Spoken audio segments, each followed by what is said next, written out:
उच्चतम एवं निम्नतम। सबसे पहले हम इसकी कॉन्सेप्ट को जानेंगे। क्या आशय है उच्चतम निम्नतम से? उच्चिष्ट एवं निम्निष्ट से हमारा क्या मतलब है? Maxima and minima. उच्चिष्ट एवं निम्निष्ट। दो शब्द है यहाँ पर, उच्चिष्ट एवं निम्निष्ट। सबसे पहले जान लें क्या आशय है इनका। किसी फलन का वक्र अपने प्रांत के अंतर्गत कितना ऊपर उठता है तथा कितना नीचे गिरता है। पूरे प्रांत के अंतर्गत वक्र की सबसे अधिक ऊंचाई वाला भाग, उस भाग के अंतर्गत एक ऐसा बिंदु अंतर्निष्ठ होगा जहां पर फलन का मान सर्वाधिक होगा, सबसे अधिक होगा, तथा वक्र पर सबसे नीचा भाग जो सबसे नीचाई में स्थित है, उस भाग के अंतर्गत एक बिंदु ऐसा अवश्य होगा जहां पर फलन सबसे कम मान ग्रहण करेगा, अर्थात फलन का मान न्यूनतम होगा। ये मान अद्वितीय होते हैं। फलन का सबसे नीचाई वाला बिंदु, नीचे भाग वाला बिंदु एवं सबसे ऊपरी भाग वाला बिंदु क्या कहलाते हैं? उच्चिष्ट एवं निम्निष्ट कहलाते हैं। जो सबसे ऊंचाई पर है, फलन के वक्र पर सबसे ऊंचाई पर जो बिंदु स्थित है, x का वह मान क्या कहलाता है? उच्चिष्ट, क्योंकि यहाँ पर फलन का मान सबसे अधिक होता है। वक्र पर जो बिंदु सबसे नीचाई में स्थित है वो कहलाता है निम्निष्ट। उस बिंदु पर फलन का मान सबसे कम होता है। ये बिंदु हमें पता चल जाए तो हम फलन का अधिकतम एवं न्यूनतम मान बता सकते हैं। किसी भी फलन का अधिकतम मान एवं न्यूनतम मान यदि वो एब्सोल्यूट है, निरपेक्ष है, तो अद्वितीय होते हैं। अर्थात केवल एक मान ही उच्चिष्ट होगा, केवल एक मान ही निम्निष्ट होगा। उस बिंदु को कैसे ज्ञात किया जाए? इसके लिए आपको अध्ययन करना पड़ेगा फलनों के आरेखों का, जो हम पहले ही वर्धमान एवं ह्रासमान के अंतर्गत कर चुके हैं। निरंतर वर्धमान फलन, इसका प्रांत मान लीजिए क्लोज इंटरवल ए बी है, तब सिरे वाले बिंदु ए एवं बी पर फलन के मान उच्चिष्ट एवं निम्निष्ट हो जाएंगे। क्यों? ये निरंतर वर्धमान फलन है, अर्थात ए बिंदु पर इसका मान सबसे कम एवं बी बिंदु पर इसका मान सबसे अधिक है। फलन का आरेख लगातार ऊपर उठता चला जा रहा है, तो प्रारंभिक बिंदु पर इसका मान सबसे कम है, अंतिम बिंदु पर इसका मान निरपेक्ष निम्निष्ट मान वाला बिंदु ए है, तो उच्चिष्ट मान वाला बिंदु बी है। ए बिंदु को फलन में लगा दीजिए। फंक्शन ऑफ ए यही निम्नतम मान है, फंक्शन ऑफ बी यही उच्चतम मान है। अन्य जितने भी बिंदु प्रांत के अंतर्गत हैं, उन पर फलन का मान फंक्शन ऑफ ए से तो बड़ा, परंतु फंक्शन ऑफ बी से छोटा होगा।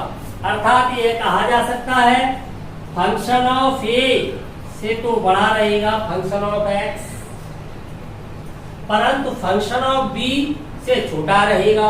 प्रत्येक एक्स की स्थिति का अध्ययन करें। For all x belongs to close interval a b, तो इस संवृत अंतराल के अंतर्गत एक्स के किसी भी मान पर फलन का मान फंक्शन ऑफ ए से बड़ा अथवा बराबर, परंतु फंक्शन ऑफ बी से छोटा अथवा बराबर। बराबर की स्थिति में स्वयं फंक्शन ऑफ ए या फंक्शन ऑफ बी है। फंक्शन ऑफ ए सबसे छोटा मान है, फंक्शन ऑफ बी फलन का सबसे बड़ा मान है। यदि आपका फलन वर्धमान है, निरंतर वर्धमान नहीं है, तब भी यही कंडीशन रहेगी। मध्य भाग में कुछ बिंदुओं पर स्थिरता आ सकती है, वक्र के उठने या गिरने में स्थिरता आ गई है, परंतु वक्र का मान बढ़ता चला जा रहा है, गिरना शुरू नहीं हुआ है, स्थिरता आ गई है, उसके बाद पुनः बढ़ना शुरू कर दिया है। अंतिम बिंदु पर सबसे अधिकतम मान होगा, प्रारंभिक बिंदु पर सबसे न्यूनतम मान होगा। तो निम्नलिखित मान वाला बिंदु प्रारंभिक बिंदु है, अंतिम बिंदु है, इंटरवल के अंदर सबमिट है, क्लोज इंटरवल है। निरपेक्ष मान सीधा ज्ञात कर दिया जाएगा। ठीक यही स्थिति निरंतर ह्रास मान के अंतर्गत है, उल्टा हो जाएगा उसका। इसका प्रारंभिक बिंदु पर न्यूनतम है तो इसका प्रारंभिक बिंदु पर अधिकतम मान हो जाएगा। तो उच्चिष्ट मान वाला बिंदु हो जाएगा ए, निम्नलिखित मान वाला बिंदु हो जाएगा बी, एवं इन बिंदुओं पर फलन के मान उच्चतम एवं निम्नतम मान कहलाएंगे। कैसे मान कहलाएंगे? ये निरपेक्ष, एब्सोल्यूट, जो यूनिक होते हैं। ठीक यही स्थिति ह्रास मान में देखें, निरपेक्ष उच्चिष्ट एवं निरपेक्ष निम्नलिखित बिंदु होंगे। मध्य भाग में स्थिरता भले ही आ गई है, परंतु वक्र ने उठना शुरू नहीं किया है। परंतु जो फलन न तो वर्धमान एवं न तो ह्रासमान होता है, उस फलन का वक्र कुछ भाग में तो ऊपर उठता है, कुछ भाग में नीचे गिरता है। अर्थात प्रांत के कुछ बिंदुओं पर वर्धमान तो कुछ बिंदुओं के लिए वो ह्रासमान हो जाता है। यहां से प्रारंभिक बिंदु से अंतिम बिंदु तक वक्र पर चलते हैं तो हमें ज्ञात होता है कुछ भाग में तो वर्धमान है, निरंतर वर्धमान चल रहा है, लगातार वक्र उठता चला जा रहा है। एक बिंदु ऐसा आया है जहां पर स्पर्शिका खींचने पर एक्स अक्ष के पैरेलल हो जाती है, अर्थात अवकलज का मान शून्य हो जाता है, परिवर्तन की दर रुक जाती है। तुरंत उसके बाद में वक्र गिरना शुरू कर देता है, अर्थात फलन का मान कम होने लगता है। तो फलन निरंतर ह्रासमान हो जाता है, लगातार गिरता जाता है। पुनः एक बिंदु ऐसा प्राप्त होता है, मान लीजिए आपका बिंदु P है, Q है, R, S, T, जितने भी बिंदु माने, तो हम यहाँ पर देख पा रहे हैं Q बिंदु पर पुनः शून्य हो जाता है, तो उसके तुरंत बाद फिर वक्र उठना शुरू कर देता है, फलन का मान बढ़ने लगता है। फिर R बिंदु पर शून्य होता है, फिर गिरने लगता है। अर्थात हम इस निष्कर्ष पर पहुंचते हैं कुछ भाग में वर्धमान है तो कुछ भाग में ह्रासमान है। ऐसा फलन जो अपने प्रांत के कुछ भाग में वर्धमान एवं कुछ भाग में ह्रासमान होता है, वो न तो वर्धमान न तो ह्रासमान कहलाता है, पहले ही अध्ययन कर चुके। तो इस प्रकार के फलन के लिए हम निरपेक्ष उच्चिष्ट एवं निरपेक्ष निम्नलिखित ज्ञात करना चाहें, अर्थात उस बिंदु का पता करना चाहें जिस पर वक्र सर्वोच्च है, अर्थात सबसे ऊंचा है, उस बिंदु को ज्ञात करना चाहें जिस पर फलन सबसे नीचा है। तो देखिए कैसे प्राप्त करें। यहां हम देख रहे हैं ये जो बिंदु है PQR, जहां पर अवकलज शून्य हो गया है, फलन बढ़ती हुई स्थिति से गिरती हुई स्थिति में तभी आता है जब एक बार अवकलज शून्य हो जाता है, अर्थात उसका बढ़ना बंद हो जाता है तभी घटना शुरू होगा, या घटना बंद हो जाता है तभी बढ़ना शुरू होगा, अन्यथा ये संभव नहीं है। वक्र बढ़ने की स्थिति से घटने की स्थिति में आएगा तो P बिंदु पर अवकलज शून्य हो जाएगा, परिवर्तन शून्य हो जाएगा। पुनः वही स्थिति Q पर बनेगी, घटना जब बंद हो जाएगा तब बढ़ना शुरू होगा।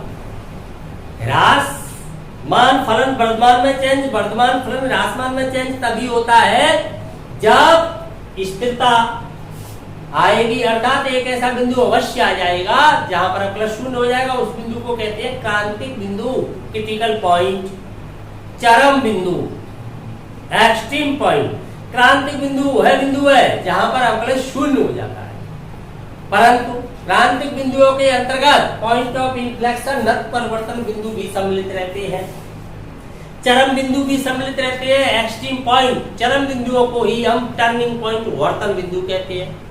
चरम बिंदु वो बिंदु होते हैं जिन पर फलन का मान या तो उच्चतम या न्यूनतम होता है। वो बिंदु फलन के प्रांत के अंतर्गत एक्सट्रीम पॉइंट चरम बिंदु कहलाते हैं। परंतु ऐसे बिंदु जिनके दाएं और बाएं फलन के अवकलज का चिन्ह समान बना रहता है, परिवर्तन नहीं होता। हम यहाँ देख रहे हैं अवकलज की दर धनात्मक है, बढ़ रहा है, 0 के बाद पुनः ऋणात्मक हो गई है। यहाँ पर आपका पॉजिटिव चल रहा है f'(x), इधर नेगेटिव हो गया, घटना शुरू, नेगेटिव के बाद पुनः पॉजिटिव हो गया, फिर नेगेटिव नीचे गिरने लग गया, फिर पॉजिटिव हो गया। तो यहाँ पर वृद्धि हो रही है, आपका पॉजिटिव वैल्यू आ रहा है, तो आप देख रहे हो प्लस, स्थिरता प्लस रुक गया, बढ़ना बंद हो गया, फिर माइनस में आना शुरू हो गया, तो क्या बन गया, उच्चिष्ट बन गया, चोटी बन जाएगी। लेकिन माइनस प्लस फिर ऊपर आओगे तो क्या बन जाएगी, घाटी बन जाएगी। ढलान में जा रहे हो आप, पहले ढलान में जा रहे हो, फिर चढ़ाई पे आते हो तो क्या बन जाएगा, निम्निष्ठ बन जाएगा। अगर आप पहले चढ़ाई पे जा रहे हो, बाद में उतरते हो तो क्या बन जाएगा, उच्चिष्ट बन जाएगा। तो शून्य होने के बाद परिवर्तन हुआ, तो ये बिंदु क्या कहलाते हैं, क्रांतिक बिंदु।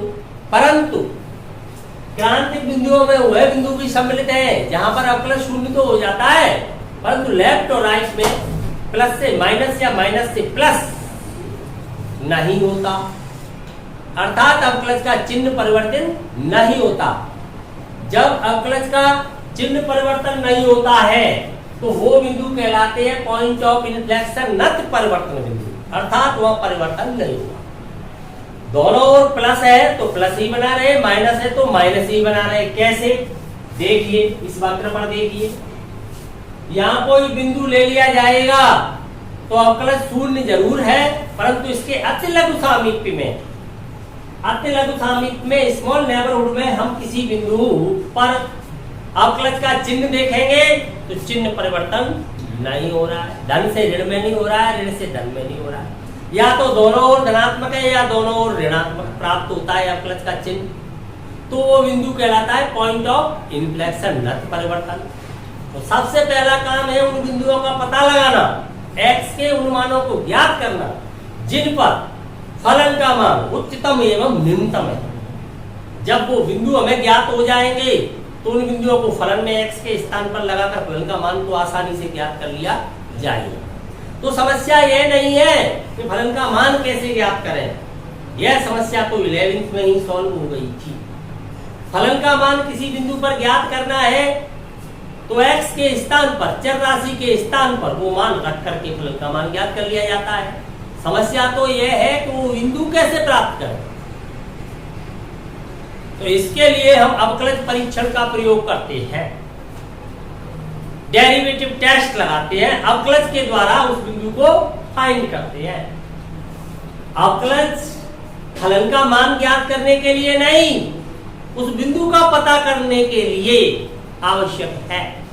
फलन का मान तो ठीक उसी प्रकार से ज्ञात करते हैं जैसे 11th में किया करते थे। अब उस बिंदु को पता करने के लिए अवकलज परीक्षण होता है, प्रथम अवकलज परीक्षण, द्वितीय अवकलज परीक्षण। किस स्थिति में परीक्षण लगाते हैं, जब फलन न तो वर्धमान न तो ह्रासमान वाली स्थिति में आता है।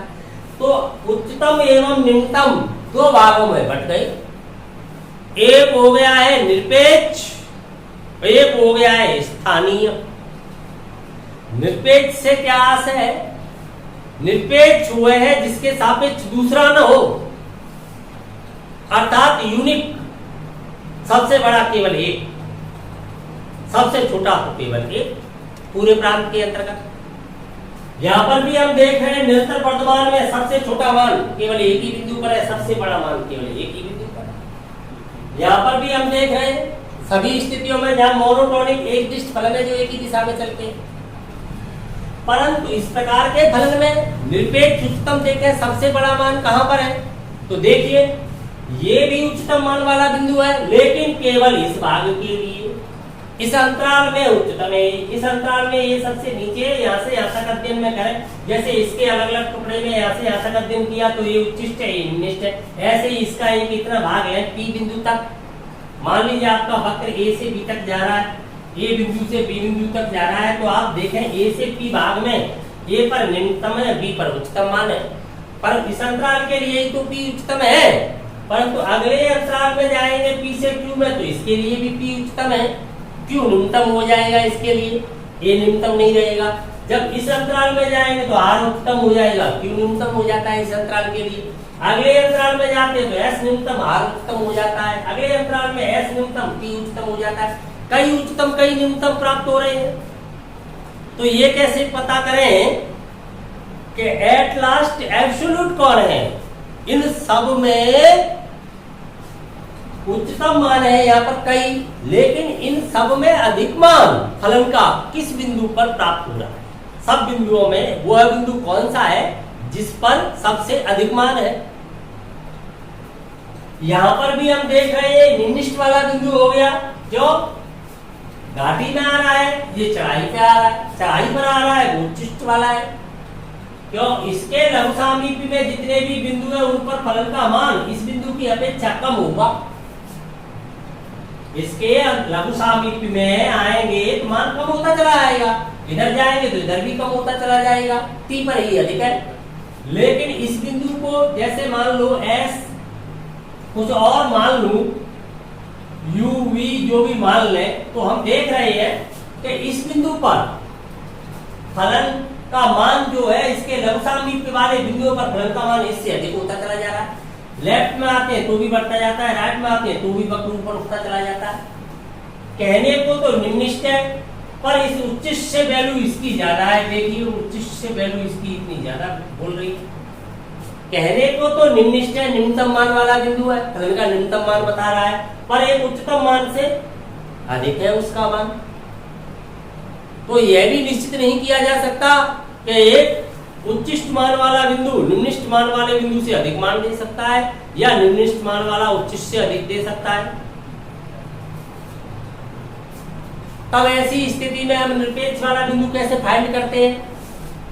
सभी क्रांतिक बिंदुओं को फाइंड कर लेते हैं। ये सब बिंदु जो उच्चतम निम्नतम मान वाले हैं वो सब क्या कहलाते हैं? क्रांतिक बिंदु। सभी क्रांतिक बिंदुओं को फाइंड करने के लिए अवकलज की वैल्यू 0 को इक्वल रख लेते हैं। रखने के बाद x के जितने भी मान आते हैं वो सब ये क्रांतिक बिंदु आ जाते हैं। श्रेय वाले मानों को भी सम्मिलित कर लेते हैं, जो क्लोज इंटरवल हमें वहां पर दिया गया है। प्रश्न के अंतर्गत क्लोज इंटरवल हमें दिया जाएगा।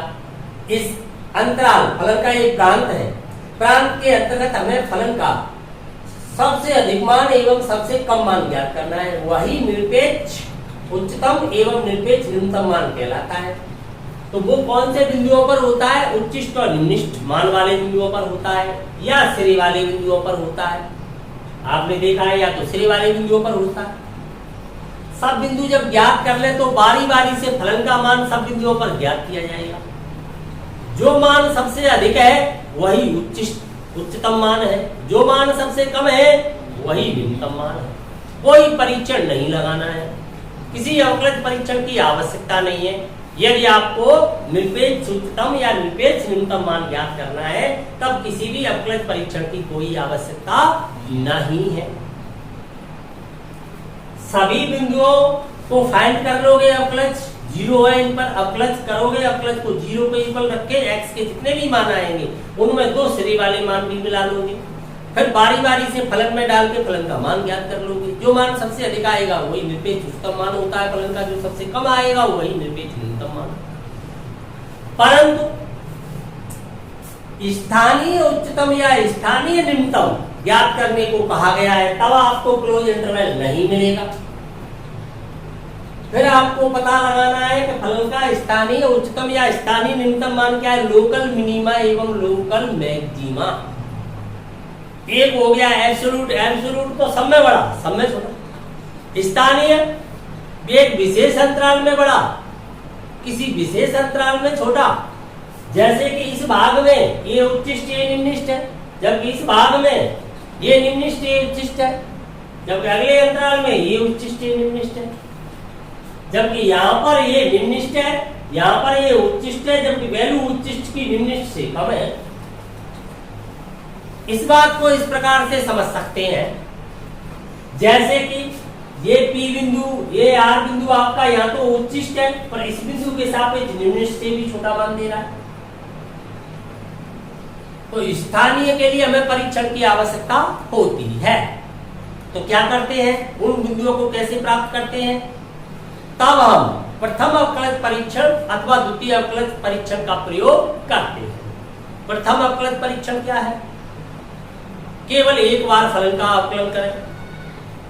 अवकलन करने के बाद प्राप्त अवकलज पर बिंदु के अति लघु सामीप्य वाले बिंदुओं को लगाकर फलन के अवकलज का चिन्ह देखें। अवकलज का चिन्ह आपका धन से ऋण में परिवर्तित हो रहा है, तब उच्चतम मान वाला बिंदु है, उच्चिष्ट होगा।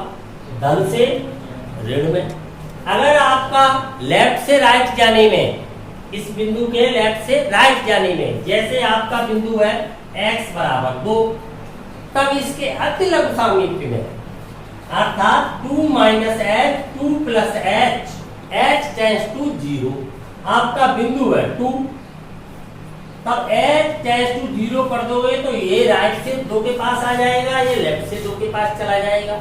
h टेंस टू 0 कर दोगे, h आपने अत्यल्प कर दिया है। अत्यल्प करने से 2 में जो जुड़ रही है राशि वो मान कम होता हुआ 2 के समीप आ जाएगा राइट से। 2 में जो राशि आपकी घट रही है वो मान कम होता हुआ h का मान कम होगा तो टोटल वैल्यू में वृद्धि होगी, h का मान यहाँ पर कम होगा तो टोटल वैल्यू में कमी होगी। तो राइट वाली वैल्यू तो कम होते हुए 2 के समीप आएगी, लेफ्ट वाली वैल्यू अधिक होते हुए 2 के समीप जाएगी। अर्थात यह कहा जा सकता है 2 इन सब में बड़ा है, ये इस वैल्यू से भी बड़ा है, इस वैल्यू से भी बड़ा है। जैसे कि P बिंदु है आपका, आपने इधर P माइनस H, इधर जो P बिंदु है मान लो यहाँ पर 2 मान है इसका, तो आप कैसे देख रहे हो, इधर 2 माइनस H इधर 2 प्लस H, दोनों स्थिति में P के समीप आ रहे हो, तब इन दोनों बिंदुओं पर फलन का मान क्या होगा। इस बिंदु पर फलन का मान जैसे आपने निकाला तो कैसा प्राप्त है, धनात्मक, क्योंकि वक्र ऊपर उठ रहा है। बाद वाले बिंदु पर वक्र ने गिनना शुरू कर दिया है तो ऋणात्मक आ जाएगा। तो इस बिंदु पर जैसे 2 के पास वाला बिंदु आपने 2.1 मान लिया राइट में, लेफ्ट में आपने 1.9 मान लिया, तो आप फलन का चिन्ह इस बिंदु पर भी देखोगे, इस पर भी देखोगे, दोनों पर यदि ये प्लस और इधर मिलता है माइनस, या मिलता है इधर माइनस, इधर मिलता है आपको प्लस, तो आप प्लस की स्थिति से माइनस में गए तो उच्चतम, तो ये प्लस से माइनस तब कैसा हो जाएगा, उच्चिष्ट, उच्चतम मान वाला बिंदु। कौन सा उच्चतम है, स्थानीय, लोकल मैक्सिमम, स्थानीय। स्थानीय ये सब जो प्राप्त हो रहे हैं आपको बिंदु वक्र पर उच्चतम न्यूनतम वाले सभी लोकल है, अर्थात स्थानीय है। निरपेक्ष तो केवल एक ही होता है सब में एक, तो इसके लिए आप चिन्ह देखोगे तो प्लस से माइनस होता है तब तो हो गया उच्चिष्ट। अगर आपका लेफ्ट में माइनस राइट में प्लस होता है तो हो गया उच्चिष्ट, निम्निष्ट, तो निम्निष्ट हो जाएगा। जैसे यहाँ पर मैं देख रहा हूँ माइनस से प्लस निम्निष्ट, फिर प्लस से माइनस उच्चिष्ट, माइनस से प्लस निम्निष्ट, क्लियर। तब तो ये काम करते हैं। द्वितीय अवकलज परीक्षण क्या है, लेकिन प्लस से प्लस हो जाए या माइनस से माइनस, दोनों ओर प्लस या दोनों ओर माइनस प्राप्त होता है लेफ्ट और राइट वाले बिंदुओं पर, अति लघु सामीप्य वाले बिंदुओं पर, तब आपका जो बिंदु है वो नत परिवर्तन वाला बिंदु कहलाता है, पॉइंट ऑफ इन्फ्लेक्शन कहते हैं, अर्थात वह बिंदु कहलाता है जिस पर न तो उच्चतम न न्यूनतम कोई भी मान नहीं होता, उसे हम पॉइंट ऑफ इन्फ्लेक्शन कह करके छोड़ देते हैं। ये पॉइंट ऑफ इन्फ्लेक्शन है, इस पर न उच्चतम न न्यूनतम मान होगा। द्वितीय अवकलज परीक्षण क्या है, उस स्थिति में आप सेकंड द्वितीय अवकलन करते हो, जो द्वितीय अवकलज आपको प्राप्त होता है उस अवकलज का चिन्ह देखते हो। यदि वो चिन्ह कैसा आ जाता है आपका ऋणात्मक, तब उस स्थिति में आप कैसे मान लेते हो, इधर वाले अवकलज को आप मान रहे हो f डैश x, तो राइट वाले को आप f डबल डैश x मान लेते हो। अर्थात f डैश x जो परिवर्तन की दर है वो P बिंदु पर रुक गई, शून्य हो गई। शून्य के बाद पुनः स्टार्ट मान लेते हो, पुनः शुरू हो गया परिवर्तन, पुनः शुरू हो गया तो डबल डैश मान लिया आपने, सेकंड डेरिवेटिव ले लिया। तब ये कैसा है आपका सेकंड ऋणात्मक, तो इसका मतलब पहले कैसा रहा होगा धनात्मक, क्यों वक्र का उतरना शुरू हो गया। उतरना शुरू कब होगा, जब वक्र पहले ऊपर गया है, ऊपर नहीं जाएगा तो उतरेगा कैसे। अगर वक्र का ऊपर उठना शुरू हुआ है इसका मतलब वक्र नीचे है, उतरना शुरू तभी हो सकता है जब वक्र ऊपर है, चढ़ना शुरू तभी हो सकता है जब वो नीचे है। तब हम अंतिम स्थिति से ही पता लगा लेते हैं, एक स्थिति से ही पता लगा लेते हैं f डबल डैश x का चिन्ह यदि ऋणात्मक है इसका मतलब पहले वो धनात्मक रहा होगा, क्योंकि शून्य के बाद ऋणात्मक में गया है। हमें ये पता है, संख्या ज्ञान से भी हमें पता है कि शून्य से गुजर के अगर कोई मान ऋणात्मक में जा रहा है इसका मतलब वो धनात्मक में रहा होगा पहले, जब शून्य से गुजर के ऋणात्मक में जा रहा है। अगर वो ऋणात्मक से गुजर के धनात्मक में जा रहा है, शून्य से गुजर कर, किसी ने कहा कि शून्य से गुजर के धन में जा रहा है, इट मींस ऋण से आया है। अगर वो ऋण में जा रहा है शून्य से गुजर के तो धन से आया है। तो हम एक स्थिति से पता लगा लेते हैं सीधा। तो सेकंड डेरिवेटिव टेस्ट ये कहलाता है, इस पर द्वितीय अवकलज फाइंड करते हैं। द्वितीय अवकलज का चिन्ह देखते हैं, यदि चिन्ह उसका धन का है तो निम्निष्ठ वाला हो जाएगा, क्योंकि द्वितीय में धन में तब जाएगा जब पहले ऋण में रहा है। तो यहां पर हमें लेफ्ट राइट नहीं देखना पड़ता, केवल एक ही चिन्ह से पता चल जाता है। प्लस का आता है तो निम्निष्ठ, माइनस का आता है तब उच्चिष्ट हो जाता है उस बिंदु पर। क्लियर, तो उस बिंदु का सीधा हमें पता चल जाता है। तो ये हो गया आपका सेकंड डेरिवेटिव टेस्ट। परंतु यदि फलन का अवकलज वहां पर आसान तरीके से किया जा सकता हो, बहुपदी फलन हो, तब हमें द्वितीय अवकलज परीक्षण का प्रयोग करना चाहिए। कभी कभी अवकलज टफ हो जाता है, कठिन हो जाता है, जटिल होता है, उस स्थिति में हमें प्रथम अवकलज का प्रयोग करना चाहिए। परंतु यहाँ पर एक विशेष बात है, यदि द्वितीय अवकलज का मान शून्य प्राप्त हो जाता है उस बिंदु पर, तब अवकलज परीक्षण असफल रहता है।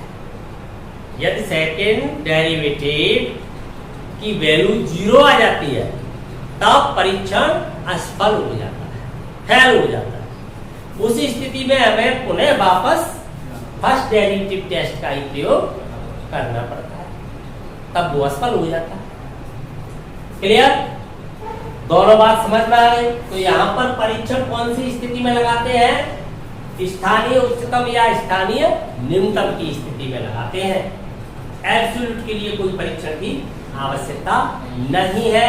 परीक्षण से ये निश्चित करते हैं कौन सा बिंदु स्थानीय उच्चतम का है, कौन सा बिंदु स्थानीय न्यूनतम का है। जब बिंदु हमें प्राप्त हो जाते हैं, x के वो मान प्राप्त हो जाते हैं, उन मानों को फलन में रख करके हम फलन के उच्चतम एवं न्यूनतम मान का पता करते हैं। कन्फर्म, ये बात पूरी समझ में आ गई। तो फर्स्ट डेरिवेटिव टेस्ट देखिए, अब मैं अलग अलग आपको समझा दूं। प्रथम अवकलज परीक्षण क्या है? फर्स्ट डेरिवेटिव टेस्ट ये किसके लिए लगाए जाते हैं? एब्सोल्यूट के लिए कोई परीक्षण की आवश्यकता नहीं है। केवल जो परीक्षण लगाए जा रहे हैं वो स्थानीय के लिए लगाए जाते हैं, स्थानीय उच्चतम एवं स्थानीय न्यूनतम के लिए लगाए जाते हैं। कन्फर्म। तो प्रथम अवकलज परीक्षण सबसे पहले क्या करते हैं, f डैश x फाइंड करोगे। f डैश x बराबर 0 रखोगे, पहला स्टेप। रखने के बाद x की वैल्यू जितनी भी आ जाए, x1 x2 up to xn जितने भी मान आ जाएंगे आपके, आने के बाद प्रथम अवकलज परीक्षण में आप f डैश x का चिन्ह देखोगे, इसका केवल चिन्ह आपका कैसा हो रहा है, प्लस से माइनस, लेफ्ट से प्लस से माइनस या माइनस से प्लस। अगर प्लस से माइनस है, आप प्लस से माइनस ऐसे देख रहे हैं, प्लस से माइनस उच्चिष्ट, तो आपका कैसा बिंदु हो जाता है, मैक्सिमा, उच्चिष्ट मान वाला। अन्यथा यहाँ पर कैसा हो जाता है, मिनिमा। अगर आपके चिन्ह में परिवर्तन नहीं होता है दोनों ही स्थिति में, तब बिंदु क्या माना जाता है, नत परिवर्तन, जिस पर न तो उच्चतम न न्यूनतम मान होता है, पॉइंट ऑफ इन्फ्लेक्शन हो जाता है। ये तो रहा प्रथम अवकलज परीक्षण जो कभी असफल नहीं होता। द्वितीय अवकलज परीक्षण आपका क्या है, सेकंड डेरिवेटिव टेस्ट को देखें, द्वितीय अवकलज परीक्षण देखें। द्वितीय अवकलज परीक्षण आपका क्या है, द्वितीय अवकलज फाइंड करें। इसका चिन्ह देखोगे आप, तो इसका चिन्ह प्लस आ रहा है, माइनस आ रहा है, या इसकी वैल्यू 0 आ रही है। प्लस आ रहा है तब तो हो गया आपका मिनिमम, दूसरी स्थिति में माइनस हो रहा है भाई, प्लस हो रहा है ना दूसरी स्थिति में, पहली स्थिति में माइनस रहा है, सेकेंडरी जो देखा है प्लस हो रहा है, तो निम्नलिखित होगा। अगर माइनस हो रहा है तो क्या देगा ये, मैक्सिमा उच्चिष्ट होगा। आप यहाँ से भी देख सकते हो ना, दूसरी स्थिति में प्लस होता है तो क्या है, मिनिमा, दूसरी स्थिति में माइनस होता है तो मैक्सिमा। ये केवल दूसरी स्थिति को ही तो बता रहा है, पहली स्थिति छुपा दी, यहाँ पर बात तो एक ही है। अगर शून्य होता है तो परीक्षण आपका फेल कैसा हो जाता है, असफल। तब पुनः प्रथम अवकलज परीक्षण का ही प्रयोग करके पता किया जाता है बिंदु मैक्सिमा है, मिनिमा है, अथवा नत परिवर्तन है, पॉइंट ऑफ इन्फ्लेक्शन है। क्लियर? तो ये जो परीक्षण जो कुछ भी आपको यहाँ पर करना है थ्योरी के अंतर्गत, केवल उस बिंदु का पता करने के लिए, मान की तो कोई टेंशन है ही नहीं, मान तो अपनी समस्या है ही नहीं, मान तो फलन में रखेंगे सीधा प्राप्त हो जाएगा। अब प्रश्नों के अंतर्गत इसका प्रयोग कैसे करते हैं, उच्चिष्ट निम्नलिखित का प्रश्नों के अंतर्गत प्रयोग, जो भी भौतिक राशि आपको दी है जिसका हमें उच्चतम या निम्नतम मान ज्ञात करना है, वही अपना फलन बन जाती है। तो सबसे पहले उस भौतिक राशि को चुने फलन के रूप में, फलन का पता करें। उच्चतम निम्नतम शब्द जिसके साथ भी है वही अपना फलन है। फलन दो चरीय भी हो सकता है, आवश्यक नहीं है कि वो एक ही चर राशि का फलन हो। हमने अवकलन केवल एक चर राशि के सापेक्ष करना सीखा है, या तो x के सापेक्ष अवकलन करते हैं या y के सापेक्ष करते हैं। ऐसा नहीं सीखा है differentiate with respect to x and y, दो चरों के सापेक्ष एक साथ अवकलन हम नहीं फाइंड कर सकते। तब हम क्या करेंगे, एक वहां पर अलग से प्रतिबंध मिलेगा आपको चरों में, तब उस प्रतिबंध की सहायता से एक चर का विलोपन कर दोगे, एलिमिनेट कर दोगे। एक चर विलोपन करके अपने फलन को एक चर के रूप में ले आएंगे, तत्पश्चात उसी चर के सापेक्ष अवकलज ज्ञात कर लेंगे। पुनः पूरा सिस्टम यही अप्लाई करेंगे। बहुत सरल है, समझ में नहीं आया तो क्या सरल और क्या कठिन, समझ में आ जाए तभी तो सरल है। तो सार तो बस इतना है कि उच्चिष्ट निम्नलिखित दो भागों में बट गए हैं। एक हो गया है निरपेक्ष, एक हो गया है स्थानीय, एक एब्सोल्यूट, एक हो गया है लोकल। तो लोकल के लिए परीक्षण, एब्सोल्यूट के लिए नो टेस्ट। सीधा अवकलज शून्य के बराबर रखो, x की सभी वैल्यू निकालो, सिरे वाले मानों को सम्मिलित करते हुए बारी बारी से सब पर फलन का मान देखो, बड़ा है वही बड़ा है, छोटा है वही छोटा। जिस बिंदु पर बड़ा मान आ रहा है वही बड़े मान वाला बिंदु है, जिस पर छोटा आ रहा है वही छोटे मान वाला बिंदु। फलन का मान भी जैसे मान लीजिए आपका बिंदु a पर बड़ा आ गया तो फंक्शन ऑफ a ही बड़ा है, किसी c पर बड़ा आ गया तो फंक्शन ऑफ में c लगाओगे तो फंक्शन ऑफ c ही बड़ा मान है फलन का। लेकिन जो परीक्षण का काम है वो केवल स्थानीय के लिए, अर्थात ऐसे वक्र के लिए जिसके कुछ भाग में फलन न तो वर्तमान न ह्रासमान है। जो फलन केवल वर्तमान, केवल ह्रासमान या निरंतर वर्तमान निरंतर ह्रासमान है, वहां स्थानीय उच्चतम एवं न्यूनतम नहीं बनते, बनने की कोई संभावना ही नहीं है, एब्सोल्यूट ही बनेंगे। इसके अंतर्गत स्थानीय बनते हैं, परंतु एब्सोल्यूट फाइंड करना है तो हम देख पा रहे हैं एक उच्चतम के बाद एक निम्नतम मान वाला बिंदु आता है, निम्निष्ट के बाद उच्चिष्ट आता है, उच्चिष्ट के बाद निम्निष्ट आता है, निम्निष्ट के बाद उच्चिष्ट आता है। अर्थात कभी भी वक्र पर दो उच्चिष्ट एवं दो निम्निष्ट लगातार नहीं प्राप्त हो सकते। उतार के बाद चढ़ाव, चढ़ाव के बाद उतार, उतार के बाद चढ़ाव आएगा। दो उतार एक साथ नहीं हो सकते, दो चढ़ाव एक साथ नहीं हो सकते। वक्र पर कहीं दो बिंदुओं पर मान समान हो जाए तो ये निश्चित है कि एक बार शून्य जरूर हुआ है। अगर वक्र पर दो भिन्न बिंदुओं पर मान समान हो जाता है, आप देख रहे हो यही मान वक्र पुनः धारण कर लेता है कुछ अंतराल के बाद। वक्र कुछ भाग में वृद्धि की है उसने और पुनः उसी मान को कब ग्रहण कर लेगा, जब एक बार शून्य हुआ है। किसी वक्र का ग्राफ ऊपर उठ गया, पता चलता है कुछ समय बाद वो उतना ही नीचे आ गया, तो एक बार शून्य अवश्य हुआ होगा, अन्यथा ऐसा कैसे गया। बढ़ने वाली स्थिति में एक बार, घटने वाली स्थिति में बदलने के लिए एक बार शून्य से गुजरना पड़ेगा, शून्य हुआ होगा। तो वो बिंदु कौन से बिंदु होते हैं, वो बिंदु ही तो उच्चतम निम्नतम मान वाले बिंदु होते हैं, उन्हें चरम बिंदु कहा जाता है, एक्सट्रीम पॉइंट कहा जाता है। क्रांतिक बिंदु के अंतर्गत तो गति परिवर्तन, चरम बिंदु दोनों समाहित होते हैं, परंतु उनमें से हम अलग अलग करते हैं उनको। कौन से बिंदु तो टर्निंग पॉइंट है, अर्थात एक्सट्रीम पॉइंट है, चरम मान वाले बिंदु है। चरम मान वाले बिंदु वो होते हैं जिन पर फलन का उच्चतम मान अथवा निम्नतम मान विद्यमान होता है। तो उन चरम मान वाले बिंदुओं का पता करने के लिए ही परीक्षण करना पड़ता है। परीक्षण करने के बाद हम एक ही फलन के विभिन्न उच्चतम एवं विभिन्न निम्नतम मान ज्ञात करेंगे, वो स्थानीय होंगे। एक स्थानीय उच्चतम मान पर जो मान आ रहा है फलन का, कहने को उच्चतम है, एक निम्नतम मान से भी कम हो सकता है, क्योंकि हम देख पा रहे हैं कहने को निम्नतम है, उच्चतम मान वाले बिंदु से भी ऊपर जा रहा है। हो सकता है कोई फलन इस प्रकार से उठता हुआ चला गया, ऊपर जाके थोड़ा सा गिरा फिर उठ गया, तो बना तो देगा घाटी। यहाँ पर कहने को तो घाटी है, एवरेस्ट की चोटी में जाकर के एक घाटी है, कहने को ही तो घाटी है, वो नीचे वाला पॉइंट है, लेकिन है तो बहुत ऊंचाई पर।